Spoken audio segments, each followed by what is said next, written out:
A great stag broke from the trees, running for its life, and close behind it, in full cry, came its own hunting hounds. And in the stag's rolling eyes was the terror of a man. You may know this as a tidy little warning, the hunter who spied a naked goddess and got exactly what he deserved. But the truth the old poets tell is darker and far less just. This is the story of a man destroyed for a mistake he never meant to make, torn apart by the creatures he loved most, while the gods themselves argued over whether it was fair. His name was Actaeon, and he was a prince of Thebes, grandson of Cadmus, who founded the city, son of the herdsman god Aristeus and the noble lady Autonoe. Greatness ran in his blood. As a boy, he had been given to the wisest teacher in all the world, the centaur Chiron, half man and half horse, tutor of heroes, who taught him the whole craft of the hunt. And no young man in Greece hunted better. Actaeon knew the trails, the wind, the hour, the habits of every beast, the perfect hunter at the very height of his skill and pride. Above all, he had his hounds. 50 of them bred and raised from squirming pups, each one known to him by name, each one loving its master as its master loved them.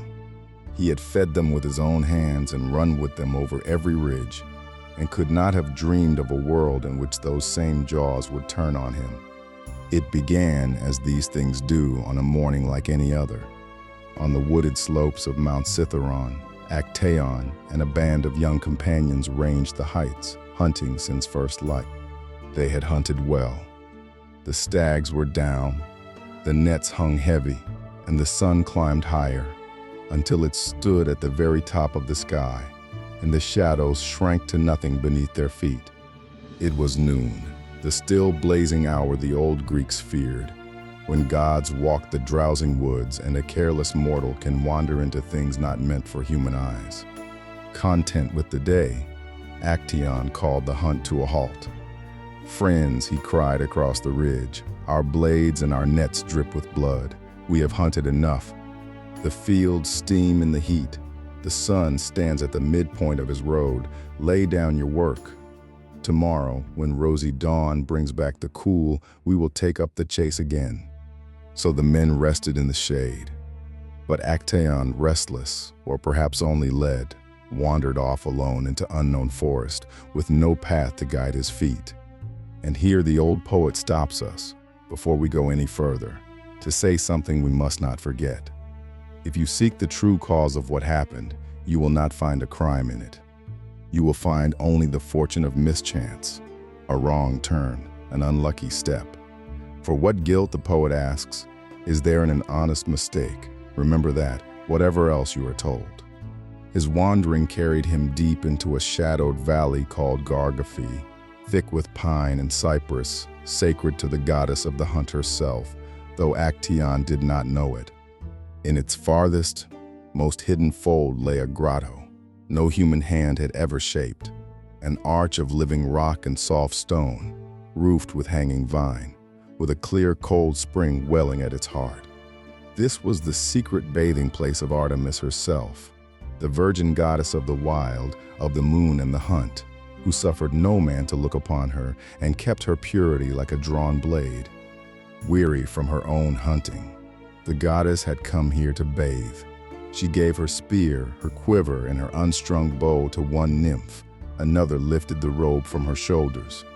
2 more loosed her sandals. The skilled nymph Crocale gathered up her streaming hair, and the rest, cupping their hands, poured the cold spring water over their divine mistress in the green half-light. And into this, the most forbidden place in all the wood, Actaeon, still wandering, still lost, still guiltless of any intent, pushed aside a screen of branches and stepped. He saw the spring. He saw the nymphs, and he saw, unrobed and gleaming in the water among them, the naked goddess herself, a thing no living man was ever meant to see and live. The nymphs saw him first and screamed, a wild shriek that filled the grove, and flung themselves around their goddess to hide her. But Artemis stood a head taller than them all, and she turned. She turned toward him, and her face flushed the deep red of clouds struck by the setting sun, or of dawn itself. caught bare and seen, she burned with a fury that had no bottom. Her hand flew to her shoulder for her arrows, but her bow and quiver hung out of reach upon a nymph. And so she seized the only weapon within her reach, the water of the spring. She scooped it up and flung it full into Actaeon's face and over his hair. And as the cold drops ran down him, she spoke the words of his doom, cold and clear and final. "Now go," she said. "Go, and tell how you saw the goddess unrobed. Tell the tale if you have the power left to tell it." And with those words, the change came over him. From his wet brow sprang antlers, the branching horns of a long-lived stag. His neck stretched long, his ears drew up to points, his hands closed into hooves, his arms lengthened into forelegs. A dappled hide, spotted like a fawn, spread and swallowed his skin. And last of all, the goddess poured into his heart a single new thing, a trembling animal fear. Where a proud young hunter had stood, a great stag now trembled at the water's edge. His body was wholly a beast's, but locked inside it, awake and horrified, was still the mind of a man. At first, he did not understand what had been done to him. Then he saw himself mirrored in the still spring, the antlers, the long face, the frightened eyes, and tried to cry out. But no words came. Only a low groan broke from his throat, a sound that was not human, and not quite a stag's either. And down his changed face ran human tears. Only his mind was left unchanged. And in it the questions raced. What now? Go home to his grandfather's halls, or hide in the woods forever? Shame held him from the one, fear from the other. And while he stood there, torn, unable to choose, his own hounds found his scent. A single dog lifted its head, then Melampus bayed, and swift Ichnebates gave tongue, and the sound rolled out across the valley. It was the sound Actaeon had loved above all others in the world, the full cry of his own pack on a fresh trail. Only now the fresh trail was his, and the whole pack answered. They came pouring over the rocks, all 50, the dogs he had raised and fed and named, streaming down the slope with their master's death in their throats. Over crags and cliffs and pathless ground, the pack flowed after the fleeing stag, and Actaeon ran for his life over the very hills where he had so often run the deer to death. He fled his own servants, and longed to shout, "It is I, Actaeon. Do you not know your own master?" To call each dog by the name he had given it, but he had no voice. The words died as groans. The mountain filled with barking, and then the first of them reached him. Black-maned Melanchaetus leapt and fixed his teeth in his master's back. Then Theridamas, then Orsitrophos clamped down and held. These three had set out last, but cut across the mountain by a shorter way to head him off. Now they held the great stag fast, while the rest of the pack closed in behind. The whole pack fell on him at once, and sank their teeth until there was no part of him left unwounded, no place on his body for another bite. And he groaned, a long, dreadful sound, not a man's and not a beast's, and filled the ridges he had hunted all his life, the ground he knew, now the ground of his death. He sank to his knees under them, his great head thrown back, his eyes rolling. And if the dogs had been all, that would have been horror enough. But the dogs were not all. For now his companions came, the young men he had hunted with that morning, running up at the kill, cheering the pack on, hungry to see the stag they had brought down. They urged the dogs on with shouts, as hunters do. And then, looking about the ring of hounds, they began to call for the one man who was missing, for their leader, their friend. "Actaeon," they cried into the trees. "Actaeon, where are you? Come quickly, come and see. Your hounds have brought down a magnificent stag. Hurry, before there's nothing left of it." And Actaeon heard his own name in the voices of his friends. He lifted his heavy head toward the sound, straining, and wished with all his heart that he were where they thought he was. Far away, only hearing of this and not here inside it.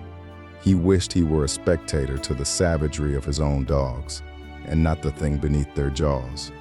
But wishing changed nothing at all. They pressed in on every side, his beloved hounds, tearing at the beast they thought they had caught for him, and he could not tell them, could not stop them, could not be known. So, torn by wound upon wound, he died at last under the teeth of the 50 hounds he had raised from pups, and only then, they say, was the anger of the goddess satisfied. When the tale spread, the gods themselves fell to arguing over it. Some said the goddess had been too cruel by far, that so terrible a death for so small a thing shamed even a deity. Others said no, that she had guarded her sacred honor as a virgin goddess must, that any man who saw her, for any reason, had forfeited his life. And both sides, the poet says, had their reasons. But listen again to how the story actually runs, and one thing becomes impossible to ignore. Actaeon did not creep into that grove to spy. He did not lust or plot or dare. He was a tired young man on a hot afternoon who took a wrong turning and stepped all unknowing past a line he never saw and glimpsed, for an instant, what no mortal was allowed to see. And for that, an accident of the eyes, he was stripped of his shape and devoured alive by the animals he had raised with his own hands. There was no crime. There was only bad luck. That is the horror the neat little moral hides. Not he saw what was forbidden and paid the price, but something far more frightening, that he did nothing to deserve it and was destroyed all the same. The older poets, it is true, told it harder against him. Some said Actaeon had boasted he was a finer hunter than Artemis herself, a hunter's pride, punished by the huntress goddess. Others whispered that he had dared to want the goddess herself, or that he had wooed his own aunt, Semele, and drawn down heaven's anger that way. In their telling, he earned his end. But the version that has haunted the world for 2,000 years is the innocent one, the hunter who did nothing, saw by chance and was torn apart for it. That is the Actaeon we remember. And there is a last quiet grief to the story, told by some. When it was over, his 50 hounds did not settle. They ran howling through the hills, searching everywhere for the master they had killed. For they had killed him without ever knowing him. At last they came, whimpering, to the cave of old Chiron, the wise centaur who had trained both the hunter and the hounds. And to ease their grief, the wise centaur carved an image of Actaeon in stone and set it before them, so the dogs might look on their master once more and at last be still. We are told this myth as a lesson: do not look upon what is forbidden. But the true story is stranger and sadder than any lesson, and it does not comfort us. It is about how thin the ground is beneath our feet, how a single step on an ordinary day can carry any of us across a line we never knew was there, into a ruin we never chose. Actaeon saw a goddess by accident and lost his shape, his voice, and his life, screaming a name that no one he loved could hear. And under an indifferent sky, the great age of gods and mortals goes on. Thank you for watching. If this tale stayed with you, subscribe. A new myth arrives every week, and you won't want to miss what comes next. Until then, may the old stories keep their hold on you.